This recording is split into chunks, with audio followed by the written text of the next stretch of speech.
Halo, selamat datang semuanya. Dalam video ini, kami akan menjelaskan teori Marxis dalam HI. Mulai dari asumsi dasar, inti pemikiran, konsep-konsep para tokoh dalam Marxis dan pemikirannya, penerapan dalam fenomena hubungan internasional, hingga implikasi teoritisnya. Tapi sebelum itu, perkenalkan kami dari kelompok 2, yang terdiri dari Raka Raffi Halim, Aida Dalimunte, Julian Dolistiani, dan Justin Timoteo Respaliano. Di dunia hari ini, sistem global sering terlihat normal dan wajar. Pasar bergerak, perusahaan bertumbuh, dan negara saling bekerja sama. Namun, di balik itu ada ketimpangan yang nyata. Dalam Marxisme, kondisi ini bukan kebetulan, melainkan dampak dari kapitalisme sebagai sistem global.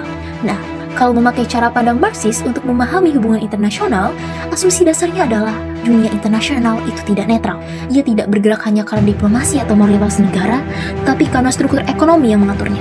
Cara manusia memproduksi barang, siapa yang menguasai produksi, dan siapa yang bekerja untuk siapa. Itulah fondasi utama yang disebut materialisme historis. Dari asumsi itu, inti teori Marxis menjadi jelas. Konflik utama dalam dunia bukan konflik antar negara, melainkan konflik antar kelas. Dalam kapitalisme, borjuis menguasai modal dan alat produksi, sementara proletar hanya punya tenaga untuk bekerja. Disinilah eksploitasi terjadi, karena nilai lebih dari kerja buruh diambil sebagai keuntungan. Dan karena kapitalisme tidak bisa diam, akumulasi modal selalu mendorong ekspansi, sehingga relasi eksploitatif ini meluas ke tingkat global. Lalu, konsep-konsep pentingnya bisa kita rangkum seperti ini. Kapitalisme sebagai struktur dunia, akumulasi yang memaksa ekspansi, pembagian kelas dan eksploitasi, negara yang cenderung melayani stabilitas kapital, serta imperialisme sebagai fase ketika ekspansi ekonomi berubah menjadi dominasi politik. Jadi, dalam Marxisme, hubungan internasional bukan sekadar interaksi negara, tetapi cermin dari pertarungan besar dalam sistem kapitalisme global.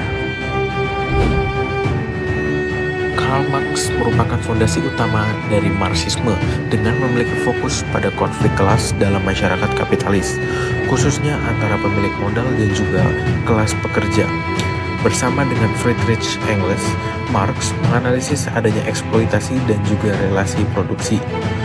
Pemikiran ini kemudian diperluas oleh Vladimir Lenin ke level internasional lewat adanya konsep imperialisme, di mana adanya ekspansi ekonomi yang dapat mendorong konflik antar negara, dan juga perkembangan tersebut dapat menggeser fokus dari konflik dari domestik ke ketimpangan antara negara kaya dan negara miskin, sekaligus menandai masuknya Marxisme ke kajian hubungan internasional dan lahirnya pendekatan neo-Marxis. Krisis utang Sri Lanka merupakan ilustrasi nyata bagi pendekatan Marxisme-Leninisme dalam memahami ketimpangan sistem internasional. Sebagaimana dikembangkan oleh Lenin, fenomena ini menunjukkan tahap imperialisme di mana negara-negara dengan modal kuat melakukan ekspansi keluar demi mencari peluang akumulasi baru melalui instrumen keuangan. Dalam struktur kapitalisme global yang hierarkis, Sri Lanka terjebak sebagai negara pinggiran yang bergantung pada investasi dan teknologi pusat, sementara kedaulatannya dibatasi oleh syarat-syarat utang yang timpang. Penerapan teori ini membuktikan bahwa lembaga seperti IMF bukan sekedar penolong teknokratis, melainkan aparat yang mendisiplinkan negara berutang agar tetap patuh pada logika pasar dan kepentingan kreditor internasional. Akibatnya, terjadi perpanjangan konflik kelas ke level global, karena ketika krisis melanda, beban finansial dialihkan secara sistematis kepada kelas pekerja melalui pengetatan fiskal, sementara kepentingan akumulasi modal global tetap terlindungi. Dengan demikian, krisis Sri Lanka mengonfirmasi bahwa utang adalah instrumen kuasa struktural yang mereproduksi eksploitasi antar negara dan melanggengkan dominasi global utara terhadap global selatan. Jika dibandingkan dengan pendekatan seperti realisme, Marxisme memiliki perbedaan yang sangat mendasar.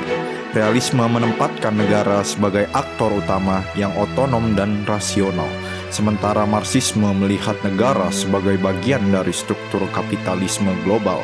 Implikasi dari pendekatan ini adalah cara memahami hubungan internasional menjadi lebih kritis. Konflik dan kerjasama internasional tidak hanya dipahami sebagai persoalan kepentingan negara, tetapi juga sebagai mekanisme yang menopang keberlangsungan sistem kapitalisme dunia.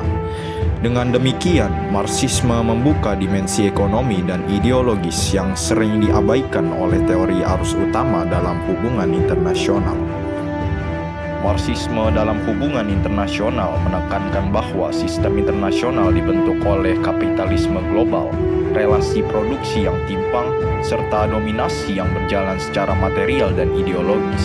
Dengan Dengan menempatkan Karl Marx sebagai fondasi dan Vladimir Lenin sebagai penghubung utama ke level global, pendekatan ini relevan untuk memahami ketimpangan dan dinamika kekuasaan dunia secara lebih kritis. Terima kasih telah menyimak video pembelajaran kami. Kurang lebihnya mohon maaf. Assalamualaikum warahmatullahi wabarakatuh.